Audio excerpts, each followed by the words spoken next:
Hi friends, kitchen queen ಚಾನೆಲ್ಗೆ ಸ್ವಾಗತ. ಇವತ್ತು ನಾನು ನಿಮಗೆ ಚುರುಮುರಿ ಸುಸ್ಲಾ ಹೇಗೆ ಮಾಡೋದು ಅಂತ ಹೇಳಿಕೊಡ್ತಾ ಇದ್ದೀನಿ. ಮೊದಲು ಚುರುಮುರಿಯನ್ನು ಕ್ಲೀನ್ ಮಾಡಿ ತೆಗೆದುಕೊಳ್ಳಬೇಕು. ಈಗ ಚುರುಮುರಿ ತೊಯ್ಯುವಷ್ಟು ನೀರನ್ನು ಹಾಕಿಕೊಳ್ಳಬೇಕು. ಚುರುಮುರಿ ಕುರುಕುರು ಇದ್ದರೆ ಸುಸ್ಲಾ ಚೆನ್ನಾಗಿ ಆಗುತ್ತದೆ.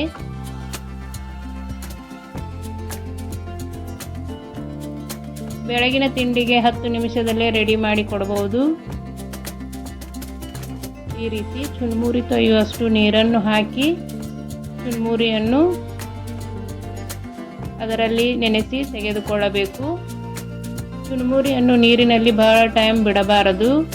ಬೇಗನೆ ಈ ರೀತಿ ಚುರುಮುರಿಯನ್ನು ತೆಗೆದುಕೊಳ್ಳಬೇಕು.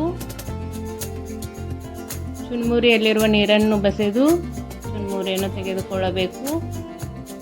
ಬಹಳ ಟೈಮ್ ಬಿಡುವುದರಿಂದ ಚುರುಮುರಿ ಮುದ್ದೆ ಮುದ್ದೆ ಆಗುತ್ತದೆ ಮತ್ತು ಗಂಟಾಗಿ ಬರುತ್ತದೆ. ಅದಕ್ಕಾಗಿ ಬೇಗನೆ ತೆಗೆದುಕೊಳ್ಳಬೇಕು.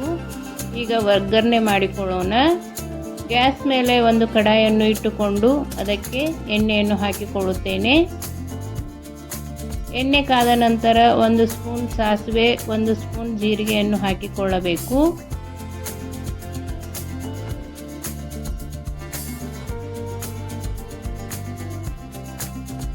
ಈಗ ಇದಕ್ಕೆ ಕರಿಬೇವು ಸೊಪ್ಪನ್ನು ಹಾಕಿಕೊಳ್ಳುತ್ತೇನೆ.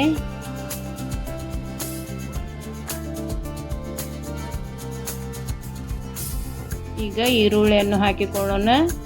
ಈರುಳ್ಳಿ ಸ್ವಲ್ಪ ಜಾಸ್ತಿನೇ ಹಾಕಿಕೊಳ್ಳಬೇಕು, ಅಂದರೆ ಟೇಸ್ಟ್ ಚೆನ್ನಾಗಿ ಬರುತ್ತದೆ.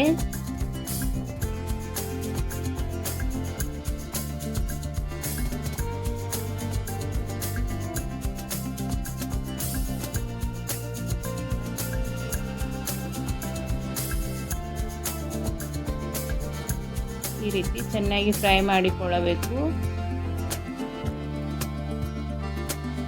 ಇದು ಬೆಳಗಿನ ತಿಂಡಿಗೆ ತುಂಬ ಚೆನ್ನಾಗಿರುತ್ತದೆ ಮತ್ತು ಬೇಗನೆ ರೆಡಿ ಆಗುತ್ತದೆ.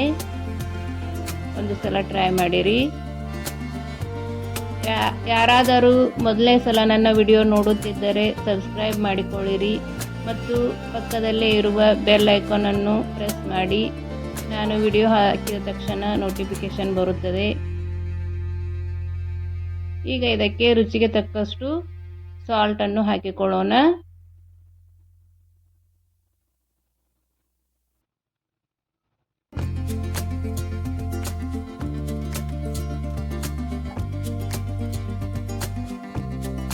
ಈರುಳ್ಳಿ ಫ್ರೈ ಆಯಿತು. ಈಗ ಇದಕ್ಕೆ 1 ಚಿಟಿಕೆ ಅರಿಶಿನವನ್ನು ಹಾಕಿಕೊಳ್ಳುತ್ತೇನೆ.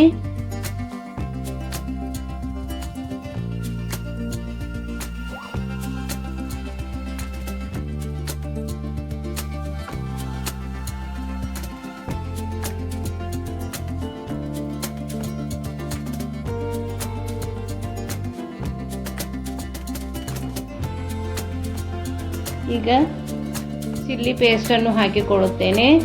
ಇದಕ್ಕೆ ಸ್ವಲ್ಪ ಖಾರ ಜಾಸ್ತಿ ಆದರೆ ಚೆನ್ನಾಗಿರುತ್ತದೆ, ಆದ್ದರಿಂದ ನಾನು ಚಿಲ್ಲಿ ಪೇಸ್ಟ್ ಹಾಕಿಕೊಳ್ತಾ ಇದ್ದೇನೆ.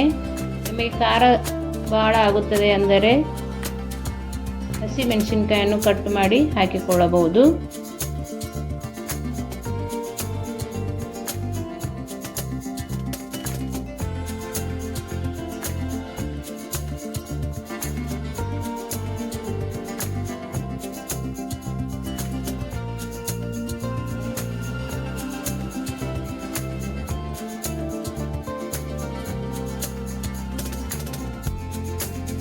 ಚುರುಮುರಿ ಸುಸ್ಲಾ ಮಾಡಿಕೊಂಡು ಹೇಗೆ ಬಂತು ಅಂತ ಕಮೆಂಟ್ ಮಾಡಿರಿ. ಈಗ ಕೋಸಿಕೊಂಡಿರುವ ಚುರುಮುರಿಗೆ ಸ್ವಲ್ಪ ಲಿಂಬೆ ಹಣ್ಣನ್ನು ಹಾಕಿಕೊಳ್ಳಬೇಕು. ಇದಕ್ಕೆ ಸ್ವಲ್ಪ ಸಕ್ಕರೆಯನ್ನು ಸೇರಿಸಿದರೆ ರುಚಿ ಚೆನ್ನಾಗಿ ಬರುತ್ತದೆ. ಈಗ ಇದನ್ನು ಒಗ್ಗರಣೆಗೆ ಹಾಕಿಕೊಳ್ಳೋಣ.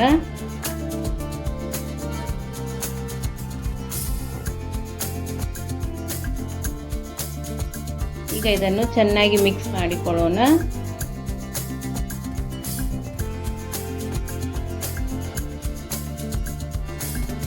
ಮಿಕ್ಸ್ ಮಾಡಿಕೊಂಡಿರುವ ಚುರುಮುರಿಗೆ ಸಣ್ಣಗೆ ಜಜ್ಜಿಕೊಂಡಿರುವ ಶೇಂಗಾ ಬೀಜವನ್ನು ಹಾಕಿಕೊಳ್ಳುತ್ತೇನೆ.